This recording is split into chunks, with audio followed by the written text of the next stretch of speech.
Pinaghahandaan na ng Metropolitan Manila Development Authority ang inaasahang holiday season traffic. Kasama sa dapat bantayan ang galaw ng sasakyan sa malalaking kalsada gaya ng EDSA, Commonwealth Avenue, C5 at Balintawak.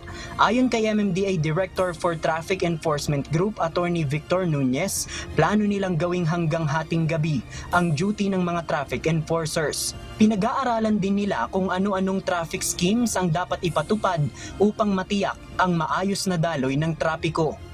We will do our best na magkaroon ng mga initiatives, especially on traffic schemes, kung ano yung may kakabubuti namin at kasama rin namin ang traffic engineering na patuloy na nag-aaral at gumagawa ng pagsisiyasat sa kung anong mga dapat i-adjust ng mga traffic scheme para mapaluwag ang ating daloy ng trapiko.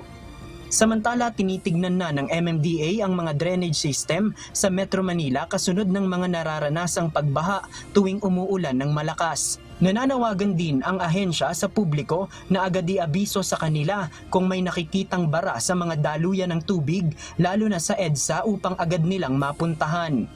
We call the attention of all the heads na kapag alam na nila yung panahon, they have to check yung mga drainage kung talagang may mga nakabara and to call the command center para ma-inform ang aming flood control team. Before pa umulan, kung may nakita silang mga bara, dapat ma-inform na kaagad, hindi yung kapag umulan at tumaas ang tubig, saka lang pupunta na taalisin. So we have to be proactive.